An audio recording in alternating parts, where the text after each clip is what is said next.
నమస్తే, నేను మీ ఏడిగొండలు. ఎందరో మహానుభావులు, అందరికీ నా వందనాలు. యూట్యూబ్ ఛానల్ స్వాగతం, సుస్వాగతం. అదేవిధంగా మన ఊరు మన ముచ్చట్లు కూడా యూట్యూబ్ ఛానల్, మనకు 2 ఛానల్స్ ఉన్నాయి. ఎందరో మహానుభావుల చుట్టూ తిరగాలని మన వంతు ప్రయత్నం చేస్తూ ఉన్నాము. ఆ ప్రయత్నంలోనే ఒక 25%, 25% కూడా మనం చేరుకోలేదు. అక్కడక్కడ ఆశ్రమాల దగ్గరికి వెళ్ళినప్పుడు ఇలాంటి మహానుభావులను, కాషాయం కట్టుకున్న వాళ్ళను, కాషాయం కట్టుకోకుండా కూడా పూర్తి స్థాయిలో పనిచేసే వాళ్ళు మహిళలు ఉన్నారు, మరి యోగులు ఉన్నారు, మహానుభావులు అందరూ ఉన్నారు. వాళ్ళంతా కూడా రాత్రంతా మనం చూస్తూ ఉన్నాం. కొంతమంది కీర్తన చేత స్వామివారిని స్తుతించిన వాళ్ళు ఉన్నారు, వాళ్ళు కూడా మహానుభావులే. మనతో పాటు ఉన్నారు మహేశ్వరం గారి, మన తెలంగాణ ప్రాంత వాస్తవ్యులు. ముఖ్యంగా ఎక్కడి నుంచో అనుకున్నాను, రంగారెడ్డి జిల్లాకు సంబంధించిన వాళ్ళు, తుమ్మలూరుకు సంబంధించిన వాళ్ళు. మరి మహేశ్వరం దగ్గర ఒక ఆశ్రమాన్ని పెట్టి దిగ్విజయంగా మరి నడిపిస్తున్నారు. అదేవిధంగా యాదగిరి గుట్టలో కూడా ఉందని సమాచారం ఇవ్వడం జరిగింది. మరి స్వామివారి ఆశ్రమం నుంచి ఎలాంటి కార్యక్రమాలు చేస్తున్నారు అది కూడా తెలుసుకునే ప్రయత్నం చేద్దాం. నమస్కారం స్వామీజీ, మీ ఆశ్రమం నుంచి ఎలాంటి కార్యక్రమాలు చేపడుతున్నారు ప్రస్తుతానికి? మేము అక్కడ ప్రస్తుతానికి అయితే ఈ మహేశ్వరం నుంచి ఏం కార్యక్రమాలు జరుగుతున్నాయి? ఈ మహేశ్వరం నుంచి ప్రస్తుతానికి అయితే అక్కడ ప్రతి పౌర్ణానికి యజ్ఞ కార్యక్రమాలు చేస్తాము. ప్రతి నెల పౌర్ణానికి చేస్తాము. అంటే ఊరి యొక్క యజ్ఞమైనా భజన కార్యక్రమాలు ఉంటాయా? యజ్ఞ కార్యక్రమం చేస్తాం, భజన తక్కువ ఉంటుంది. అంటే అక్కడ పక్క ఆసక్తి తక్కువ ఉన్నట్టుంది. భజన కార్యక్రమాలు తక్కువ ఉంటాయి. అక్కడ ఉపన్యాస కార్యక్రమం ఉంటుంది. యజ్ఞం అనంతరం ప్రతి నెల పౌర్ణానికి ఉపన్యాసం ఉంటుంది, యజ్ఞ కార్యక్రమాలు ఉంటుంది. సామూహికంగా ఎంతమంది వచ్చి అందరి చేత యజ్ఞ కార్యక్రమాలు చేపిస్తుంటాము. అదే విధంగా గోశాల కూడా నడిపిస్తున్నాం. సుమారు 150 ఆవులు దాకా ఉన్నాయి. 150 ఆవులు దాకా ఉన్నాయి. అక్కడ గోశాల కూడా నడిపిస్తున్నాము. అదే విధంగా దత్త జయంతి అని మాకు డిసెంబర్లో వస్తుంది. మాకు దత్త జయంతి 3 రోజులు విశేష కార్యక్రమం చేస్తాము. సుమారు ఒక 15 మంది స్వామీజీలను పిలిపిస్తాము. అప్పుడు యజ్ఞ కార్యక్రమాలు ఉంటాయి, ఉపన్యాస కార్యక్రమాలు ఉంటాయి. అదేవిధంగా వరలక్ష్మి వ్రత కార్యక్రమాలు చేస్తుంటాము. రేపు వచ్చే నవరాత్రులలో కూడా చండీ హోమ కార్యక్రమాలు. ఇప్పుడు మన దుర్గా నవరాత్రులలో ఒక రోజు చండీ హోమ కార్యక్రమం చేస్తాం. అందరికి ఫ్రీగానే చేస్తాం. అందరికి ఉచితంగానే, వచ్చిన వాళ్ళకి అందరికి ఉచితంగా వాళ్ళు కూర్చోవడానికి రావడం వాళ్ళ పుణ్యమిగా అంతే. వాళ్ళు స్వామీజీ మిమ్మల్ని రామేశ్వరం కూడా ఒకసారి చూడడం జరిగింది. ప్రతి ఏటా ఒకసారి అక్కడ ఏదో కార్యక్రమం చేపడుతుంది. ఆ కార్యక్రమం ఏమిటి? రామేశ్వరం, ఇక్కడ శారదా దగ్గర రామేశ్వరం మీ ఆధ్వర్యంలోనే జరుగుతుంది. మీరు ముఖ్య కలమ్మ చేస్తుంది ఇక్కడ. కలమ అంటే అప్పుడప్పుడు పిలుస్తుంది నన్ను కూడా. ఆమె పిలిచినప్పుడు ఆమె ఎప్పటి నుంచో ఆమె మొత్తం 108 పౌర్ణాలు చేయాలని చెప్పి ఒక దీక్ష పెట్టుకుందాం. అయిపోయింది స్వామి. కానీ ఇంకో సంవత్సరం ఎంత ఉంది అనుకుంటా బహుశా. దగ్గర చాలా గొప్ప కఠోరమైన దీక్ష స్వామి. ఇక ఆ ప్రయత్నం ఆమె చేస్తుంది. కొంతమంది భక్తుల్ని దగ్గరికి వెళ్తుంది. ఇక వాళ్ళ ద్వారా ఏదో ఆమె తోచినటువంటి చేసి ప్రయత్నం అయితే గొప్ప సంకల్పమే అది. చాలా అక్కడ పోయి అంత మందిలో చేసుకుని 108 అంటే తక్కువ కాదు కదా. 10 సంవత్సరాలు 12 సంవత్సరాలు చేయడం అంటే చాలా ఒక అమోఘమైనటువంటిది. సరే, ఆ సంకల్పానికి కొంతమంది భక్తులు సహకరిస్తున్నారు. భగవంతుడి యొక్క ఆశీర్వాదం ఉంది. ఆమె ప్రయత్నం చేస్తుంది. 108 సంకల్పం ఇప్పుడు దగ్గర వరకు వచ్చిన ఇంచుమించు ఒక సంవత్సరం ఎంతో ఉంది అనుకుంటా బహుశా. స్వామీజీ, మరొక సందేహము. డబ్బులు మన దగ్గర పుష్కలంగా ఉన్నప్పుడు మనం ఒక్కరమే చేయాలనుకున్నప్పుడు చాలా ఆశ్రమాల కాడ చాలా మంది స్వామీజీలు అడుకొచ్చి పెట్టమంటుంటారు. అంటే 10 మంది తన తీసుకొచ్చి, అది ఇప్పుడు డబ్బులు మొత్తం నా దగ్గర ఒక్కరు పెట్టాలని నాకు కాకపోతే నన్ను అడగడం అది చాలా కష్టమైన పని కదా స్వామి. ఇప్పుడు కలమ్మ చేసే పని చాలా ఘోరమైన పని. అది పెట్టుకోవచ్చు. కానీ ఏంటంటే మన విశాల మన భావం ఏంటంటే అది ఒకరే తరించిన కాదు 10 మంది కూడా తరించాలనే భావం చేత అందరికీ ఆ పుణ్యం రావాలి కదా. ఒకరికే పుణ్యం వస్తుంది. 10 మంది కూడా పంచుకోవాలని చెప్పేసి ఆ భావం ఉన్నప్పుడు 10 మంది ద్వారా కూడా ఆ కార్యక్రమం చేపించి వాళ్ళు కూడా ఇంత పుణ్యాన్ని సంపాదించుకుంటారు. ఒకటి అడక రావాలంటే కూడా అంత ఆశమాషం అందరి వల్ల కాదు, అసలు కాదు. అందరి వల్ల కాదు. పోయిన వాళ్ళకి అందరు కూడా ఇవ్వలేదు. అవును. కాబట్టి ఎవరైతే ఇవ్వాలనుకుంటారో వాళ్ళ దగ్గరనే చేస్తారు. మనకు రామేశ్వరంలో ఏమన్నా పీఠం లాంటిది ఏమన్నా స్వామి? పీఠం అయితే పూర్వకాలం ఎవరికో ఒక సాధు మహాత్ముడు ఉన్నట్టుంది అక్కడ. దత్తాత్రేయ ఆశ్రమం పూర్వకాలంలో ఉన్నాడు ఒక మహర్షి, ఒక స్వామీజీ. మేము చూడలేదు, ఒక స్వామీజీ ఉన్నారని తెలుస్తుంది అక్కడ. ఆయన విగ్రహాన్ని కూడా ఎవరో ప్రతిష్ఠ చేసినారు అక్కడ. స్వామీజీ, మరి మీ గురువు గారి పేరేమిటి? మా గురువు గారి పేరు ప్రస్తుతం మీకు దీక్షను ప్రసాదం చేసిన మా గురుగారి పేరు చెప్పాను కదా ఫస్ట్ లోనే. శంకరాచార్య సాంప్రదాయ పరంపరలో కేరళ నుంచి వచ్చినటువంటి ఒక మహర్షి మలయాళ స్వామి వారు నారాయణ గురుదేవులని కేరళలో చాలా పెద్ద మహాత్ములు. ఆయన ఆయన ఒక పెద్ద అప్పట్లో ఉండేటటువంటి అంటే ఒకే కులం, ఒకే మతం, ఒకే దేవుడు, ఒకే దైవం అనేటటువంటి దాన్ని పెట్టి పెద్ద ప్రచారం చేశారు నారాయణ గురుదేవుడు. వారి తర్వాత శివలింగ గురుదేవుడు వచ్చారు. వారి సాంప్రదాయంలోనే మా మలయాళ స్వామి వారు కూడా చిన్నప్పుడే 12 సంవత్సరాలు అప్పుడే ఇల్లు వాకిలంతా వదిలిపెట్టేసి వచ్చినారు. వారి సాంప్రదాయంలో వచ్చినటువంటి మలయాళ స్వామి వారు. వారి యొక్క శిష్యులే విద్యానందగిరి స్వామి వారు అని ఆ పీఠాధిపతిగా ఉన్నారు. వారి దగ్గర మేము సన్యాస దీక్ష తీసుకున్నాం. ఇప్పుడు మీ గురువు గారు పేరు చెప్పాలంటే విద్యానందగిరి స్వామి. విద్యానందగిరి స్వామి. స్వామీజీ, మరి నేను మరొక సందేహం ఏంటంటే, ఉపదేశం అంటే ఏంటి, ఉపనయనం అంటే ఏంటి, దీని మధ్యలో వ్యత్యాసం ఏమిటి స్వామీజీ? ఉపదేశం అనేది ఏంటంటే, ఉపదేశం అనేది ఒక మంత్రాన్ని కూడా ఉపదేశం అంటారు. ఓకే స్వామీజీ. ఉపదేశం అంటే సమీపంలో ఉంటే, ఉపదేశం అంటే ఆదేశించడం. ఆయన ఈ మంత్రం తీసుకో, వాళ్ళ ఇష్ట దైవాన్ని బట్టి మంత్రోపదేశం చేస్తారు. అంటే మనకి భక్తుడు అడిగే ఇష్ట దైవం ఉంటుందా, గురువు గారికి ఇష్ట దైవం? భక్తుడు అనుసరించే ఉంటాయి కొన్ని చోట్ల. చాలా వరకు అయితే సాంప్రదాయస్తులు మీకు ఇష్ట దైవం ఏంటని అడుగుతారు ముందుగానే. అడుగుతారు మాకు ఉపదేశం కావాలంటే మీకు ఇష్ట దైవం ఎవరని అంటారు. వాళ్ళు ఇష్ట దైవాన్ని ఇస్తేనే వాళ్ళు దాన్ని ఉపాసన చేయగలుగుతారు, తృప్తిగా ఉంటుంది. నేను ఇచ్చిన మంత్రమే చేయాలనుకోవడం అది సరైన పద్ధతి కాదు. అది అయితే కొన్ని సాంప్రదాయాలు అదే ఉంటుంది. ఇప్పుడు చిన్నజీవ స్వామి ఉన్నారు అనుకోండి, ఏ మంత్రాన్ని చేయరు, నారాయణ మంత్రమే చేస్తారు. ఇప్పుడు నేను ఉన్న ఉదాహరణకు అమ్మవారు ఉన్నారు, వచ్చి స్వామీజీ నాకు శివుడు అంటే ఇష్టం అంటే మీరు మరొక దేవుడిని ప్రార్థిస్తూ ఉంటారు అప్పటికి. మీరు మరి ఆమె అడిగిన మంత్రాన్ని ఇవ్వగలుగుతారా? లేదమ్మా నా మంత్రాన్ని మాత్రమే ఇట్లా సాధిస్తాం అంటే వాళ్ళు అదే చెప్తున్నాను కదా, వాళ్ళు ఏ మంత్రం అడిగితే ఆ మంత్రం అదే ఇస్తాం మేము. అంతేగాని మన చెప్పిన మంత్రమే చేయాలనేది ఏం లేదు. నేను కూడా మొట్టమొదటి వ్యాసాశ్రమంకి వెళ్ళినప్పుడు నాకు రామనామం అంటే బాగా ఇష్టం లేదా. మా అన్నయ్య గారు ఎక్కువ భజన చేసేవాళ్ళు. అరే రామ అనే ఆ మంత్రాన్ని ఎక్కువ చెప్పేవాళ్ళు. మా అన్నయ్య రాముడు అంటే చాలా ఇష్టపడేవాడిని. మా గురుగారు అడిగితే ఏ దేవుడు అంటే రామ మంత్రం అని చెప్పినాను నేను. కానీ రాముని ఉపదేశం తీసుకున్నాను, రామ మంత్రం చేస్తే శివుడు ఎదురుగా కనపడేది. నాకు వచ్చి శివుడు ఎదురుగా శివుడు కనపడేది. కొద్ది రోజులు చేసిన తర్వాత మా గురువు గారిని అడిగాను, స్వామి నేను రామనామ మంత్రం జపం చేస్తాను కానీ శివుడు వచ్చి ఎదురుగా కూర్చుంటాడు, నాకు ఏంటన్నా అయితే నువ్వు శివమంత్రం చేయబోయే అన్నాడు మా గురువు గారు. అయితే నాకు శివమంత్రం చేస్తాను. ఒకరు ఏం చెప్పారంటే, మీలాగే రాముడి విశిష్ట సేవలు చేసిన వాళ్ళు చాలు శివుడు ఏమంటారంట, శివుడికి విశిష్టమైన సేవలు చేసిన వాళ్ళు రాముడు వైపు అంటే ఇట్లా దొరుకుతారని చెప్పారు. కానీ ఏం లేదు కానీ ఉంటుంది. అంటే కాకపోతే ఏంటంటే శివుడు ఉన్నాడు, శివుడు జపం చేస్తుంటాడు, రాముడు జపం చేస్తాడు. రాముడేమో శివుని ప్రతిష్ఠ చేసి శివమంత్రం చేస్తుంటాడు. మరి శివుడేమో రాముడి జపం చేస్తుంటాడు.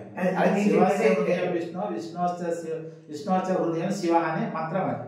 స్వామీజీ ఇప్పుడు ఉపదేశం అని ఉపదేశానికి మంత్రాన్ని ఉపదేశం అంటారు. ఉపనయనం ఏంటంటే బ్రాహ్మణులకి వాళ్ళకు ఉండేటటువంటి ఉపనయనం అంటారు. ఉపనయనం అంటే కొన్ని క్షత్రియులకు ఉపనయనం ఉంటుంది, బ్రాహ్మణులకు ఉంటుంది, కొంతమందికి ఉపనయనం అంటే యజ్ఞోపవీతం వేస్తారు. వాళ్ళకి యజ్ఞోపవీతం చేయడం ఉపనయనం అంటారు. యజ్ఞోపవీతం సంస్కారం చేసి వాళ్ళకి యజ్ఞోపవీతం వేసి సంధ్యావందనాది కార్యక్రమాలు విద్యాభ్యాసాన్ని మొదలు పెట్టాలంటారు.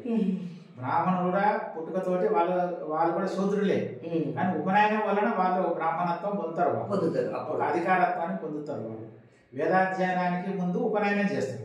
స్వామీజీ ఇప్పుడు ఉపదేశం గురువుని ఆశ్రయించాలి తప్పకుండా అంటే నేను కూడా కొంతమందిని అడిగాను, గురువు ఇప్పుడు మనం ఆల్రెడీ భజనలు చేస్తున్నాం, కీర్తనలు చేస్తున్నాం కదా, గురువు ఎందుకని నన్ను కూడా చాలా మంది అడిగారు. గురువు లేకుండా కూడా ఎన్నో కార్యక్రమాలు చేస్తూ ఉంటాం కదా, గురువుని ఆశ్రయిస్తే లాభం ఏమిటి, గురువు లేకుండా కూడా కొంతమంది చేస్తూ ఉంటారు, దానికి దీనికి వ్యత్యాసం ఏమిటి? గురువులు ఏంటంటే మనకు ఒక సాంప్రదాయాలు ఏంటంటే గురువు లేని విద్య గుడి విద్య అని సామెత ఉంది ఒకటి. గురువులు ఉంటే వాళ్ళ ఒక పరంపరగా వస్తుంది కాబట్టి సరైన కీలకాలు అవి చెప్తారు. వాళ్ళు మేము స్వతంత్రంగా చేసుకుంటామంటే సరైన పద్ధతి కాదు అది. దాంట్లో అపాయాలు పొందిపోయేటటువంటి ఒక చెడిపోయే మార్గాలు కూడా ఉంటాయి దాంట్లో. కాబట్టి గురువు గారి ద్వారా తీసుకుంటే ఒక క్రమ మార్గంలో పోతారు, శాస్త్రోక్తంగా పోతారు, సరైన పద్ధతిలో పోతారు. వాళ్ళు గురువు లేకుండా స్వతంత్రంగా పోయే వాళ్ళు ఉంటే దానికి కొన్ని అపాయాలు రావచ్చు, సరిగ్గా చేయకుండా కూడా పోవచ్చు, ఫలితాలు కూడా లేకపోవచ్చు. మరి ఇప్పుడు చాలా మంది ఈ మధ్య యూట్యూబ్ చూసి అవి చూసి భక్తి భావం పెరిగింది, వాస్తవానికి పెరిగింది. వాళ్ళు అతి తొందర గురువులను ఆశ్రయించాలని తాపత్రయం పడుతున్నారు. యుక్త వయసులో యువకులైనా యువతులైనా ఎవరైనా డబ్బులు గురువును ఆశ్రయించాలని కొరుకుతున్నారు. మరి వాళ్ళకు కొంచెం ఆగి సంప్రదించమంటారా? నేను ఇప్పుడు గురువు దగ్గరికి వెళ్ళాలనుకుంటున్నా, నా లోపల ఎలాంటి మార్పులు వస్తాయి? ఆ మార్పు వచ్చినాకనే పోవాలా, కొద్ది రోజులు ఆగాల? మనకి ఒకటే యదహారేవ విరజేత్ తదహారేవ ప్రవరజేత్ అని శాస్త్రంలో ఒక మాట ఉంది. నీకు ఎప్పుడు సంపూర్ణమైన వైరాగ్యం కలిగి గురుపైన విశ్వాసం కలిగితే అప్పుడే వెళ్ళాలి. సగం సగం తెలుసుకొని హాఫ్ నాలెడ్జ్ ఆల్వేస్ డేంజర్ అన్నట్టు సగం సగం వస్తే బాగుండదు అనమాట. అప్పుడు సంపూర్ణమైన విశ్వాసం కలగాల, నేను వారి దగ్గరికి వెళ్ళాలనే ఒక జిజ్ఞాస బాగున్నాడు ఎప్పుడైనా వెళ్ళొచ్చు. అది లేకుండా ఏదో కొద్ది కొద్ది చూస్తుంటాము, సగం అవగాహన ఉండే అవగాహన లేకపోతే కష్టం. స్వామీజీ మరొకటి, మరి మనం ఫలానా గురువునే చేరుకోవాలి, ఇప్పుడు చిన్నజయ స్వామి ఉన్నారు, మీరున్నారు, దయానంద స్వామీజీ ఉన్నారు, నిత్యశుద్ధ ఇంతమంది స్వామిలు 5 మంది 10 మంది మీరు ప్రసంగాలు ఇస్తూ ఉన్నారు. మేమంతా కింద కూర్చొని వింటూ ఉన్నాం. 10 మంది ప్రసాదాలు బ్రహ్మాండంగా ఉన్నాయి, 10 మంది బ్రహ్మాండంగా చెప్తున్నారు. అందులో నేను ఎవరిని స్వీకరించుకోవాలి, మాకేమన్నా సిమ్టమ్స్ వస్తుంటాయా? ఇప్పుడు ఒకటి 10 మంది చెప్పినా 10 రకాలుగా ఉంటుంది. కానీ ఇప్పుడు మెడికల్ షాప్ ఉంటుంది, ఎన్నో రకరకాల మెడిసిన్స్ ఉంటాయి. మనకి ఒక రోగం వచ్చింది అనుకో, అన్ని తింటామా? తినలేము. మనకి ఏ మెడిసిన్ కావాలో అది మనం తింటామా? అంతే కదా. అట్లాగే 10 మంది చెప్పినట్టు సారాంశాన్ని గ్రహించండి. కానీ ఏది మనకు అవసరం, ఏది మనం చేయగలుగుతాం అది మనం చేయడం ఉత్తమం. అంతే. అయితే నాకు ఒకరు ఏం చెప్పారంటే స్వామీజీ, గురువు గారిని బాగా పరిశోధించి వెతుక్కొని పట్టుకోవాలి, అంత ఈజీగా పట్టుకోవద్దని కొంతమంది చెప్పారు. మరి గురువాన్ని మేము ఎలా ఇప్పుడు సామాన్య జీవులం మీరున్నారు, మేము ఎలా పరిశీలించగలుగుతాము? అందుకోసం ఏంటంటే పూర్వకాలంలో చెప్పింది శాస్త్రం ఏం చెప్పిందంటే, గురువులను ఎంచుకోవాలంటే కూడా ముందు శిష్యు లక్షణాలు చెప్పినారు. శిష్యుని కొన్ని లక్షణాలు అధికారం ఉంటాయి, గురువులో కూడా కొన్ని లక్షణాలు ఉంటాయి. శిష్యుని కూడా కొన్ని చెప్పినంత కూడా శాస్త్రాలు చెప్పింది అన్నమాట. తద్విజ్ఞానార్థం సగురుమేవా విగల్చే శ్రోత్రియం బ్రహ్మనిష్టం అని గురువు గారి ఒక లక్షణాలు చెప్పింది. మనం గురువులు ఎన్నుకోవాలంటే వాళ్ళని కూడా మనం విచారించుకోవాలి. ఆ గురువులు ఎలాంటి వాళ్ళు, బోధ గురువుల, బాధ గురువుల, నానా రకాల గురువులలో రకాల. బోధ గురువుల, బాధ గురువులు అంటే స్వామి, బోధ గురువులు అంటే ఏంటంటే దగ్గరని శిష్యుని దగ్గర పెంచుకొని తన దగ్గర పెట్టుకొని ఆ శిష్యుని కావలసినటువంటి ఆధ్యాత్మిక సాధనని చెప్పేటటువంటి వారు బోధ గురువు.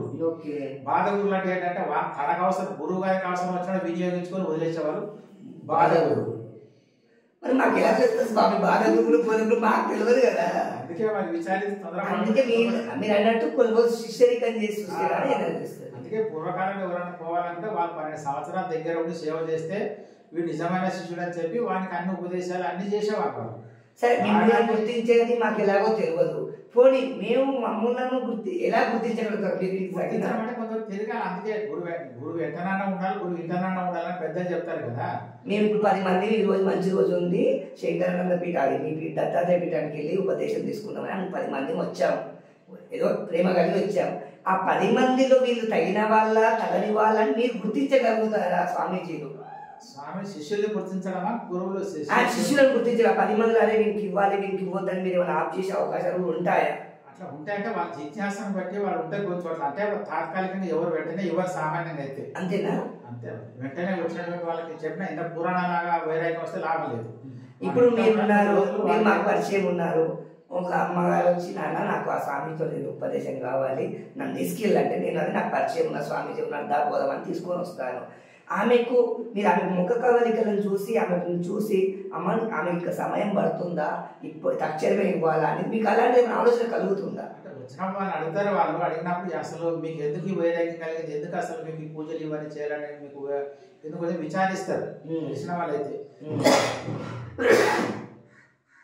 తెలియని వాళ్ళైతే అమ్మ కొద్ది రోజులు ఆగమని చెప్తారు. లేదా వాళ్ళకి ఏంటంటే దాంట్లో కూడా కొన్ని ఉపదేశం దాంట్లో 2-3 రకాలు ఉంటుంది అంటారు. మామూలు సామాన్య మంత్రం అని ఒకటి ఉంటుంది, బీజాక్షరాలతో కూడినటువంటి మంత్రం ఉంటుంది. సామాన్యంగా వచ్చినటువంటి వాళ్ళకంతా సామాన్య మంత్రం చెప్తారు ఎవరైనా కూడా. ఒకవేళ కావాలనుకున్నప్పుడు వెంటనే సామాన్య మంత్రం చెప్తారు. కానీ దాని బీజాక్షర మంత్రాలు ఉంటుంది, అది దేవత, అధిష్టాన దేవత, ఈ అంగన్యాస కరన్యాసాలతో కూడినటువంటి మహామంత్రాలు ఉంటాయి. అవి వాళ్ళ శిష్యులైనటువంటి వాళ్ళకి మాత్రమే చెప్తారు. అవన్నీ కూడా ఫస్ట్ సామాన్యంగా అప్పటికప్పటికి వచ్చినటువంటి వాళ్ళకి సామాన్య మంత్రం చెప్తారు. ఓం నమస్కారం లేదు, ఓం నమో నారాయణాయ, ఓం శ్రీ మాత్రే నమః, ఇలాంటివి ఏదో సామాన్య మంత్రాలు. కానీ వాళ్ళు నిజంగా వీళ్ళు జిజ్ఞాసపరులు, సాధన చేయగలుగుతారు, వీళ్ళకి ఒక ఆత్మజ్ఞానం పొందాలనే ఆర్తి ఉందని తెలిసినటువంటి వాళ్ళకి ప్రత్యేకంగా మళ్ళీ పిలిపించి కొంతకాలం అయిన తర్వాత వాళ్ళే వస్తారు. వాళ్ళు ఏదో సాధన చేస్తుంటారు, వాళ్ళు కొన్ని సందేహాలు వస్తాయి. స్వామి మీకు చెప్పిన ఉపదేశం చేస్తున్నాం కానీ నా మనసు ఏకాగ్రత ఉండడం లేదు, అట్లా ఇట్లా అని వాళ్ళ సందేహాలు తెలియజేస్తారు.